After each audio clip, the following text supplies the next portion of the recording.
As I mentioned in the previous lesson, communication is leadership. And communication is not the words that are coming out of your mouth, it's also your tone, your body language. So let's break down what this means and how you can start implementing this in your business. Having the right tone, whether you're talking to your team member or one of your customers, it's really important that you deliver in the right way because people can take it the wrong way. And just like it's not how you say things, it's also what you say. For example, I'm busy could come off very harsh. Or, now is not the right time. Can we choose another time to talk about this situation? You see the difference? Many people wonder, can you be direct and friendly at the same time? Well, it just depends on the situation. There's no secret sauce on how to deliver a message, but just being cognitive of your tone is the first step.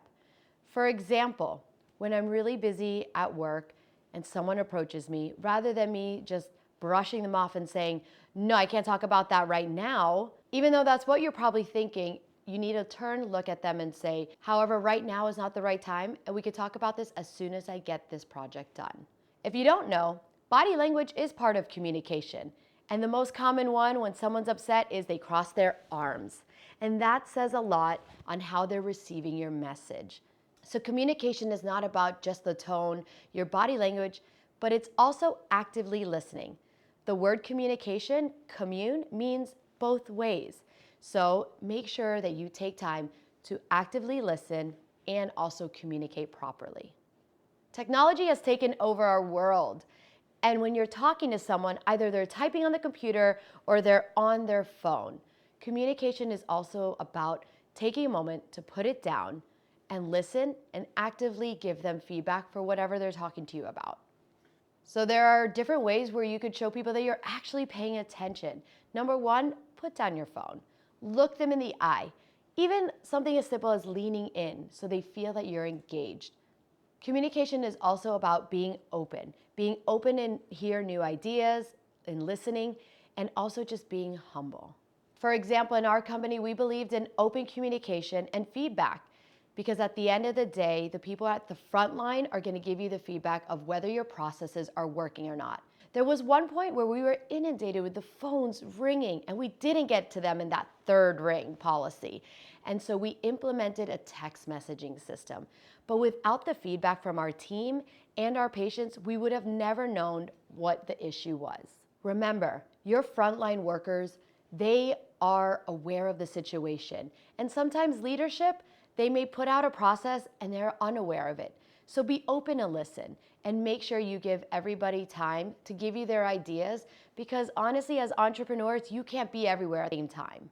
And on the same note, we want to give instant feedback. When something happens, make sure you strike it while it's hot. Don't wait for a performance review to talk to a team member about a situation that happened. And that is why, once again, to reinforce, communication is leadership. It's not just the verbal, but also the nonverbal cues that you as a leader have to be aware of. And by this, you generate better rapport, trust, and collaboration so that everyone is aligned with the common goals. Listen, we're not here to babysit anyone and we cannot be everyone's personal therapist, but you really need to show your team that you truly genuinely care by listening.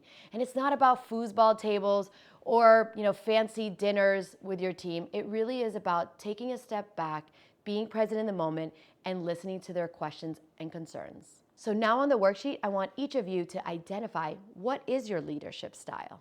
And once you determine what your leadership style is, lean on your strengths so that you can be a more effective and impactful leader. And it's important to focus on the strengths and put aside the weaknesses. For example, for me, I'm a servant leader and sometimes I could be a people pleaser or I want to do the job for them when I know that if I teach them and I inspire them, that it will empower them to do the job even without me. Leaders who are honest, transparent, and consistent in their actions builds trust, which leads to increased morality and loyalty. Your team is always watching to see how you handle situations, so just remember that.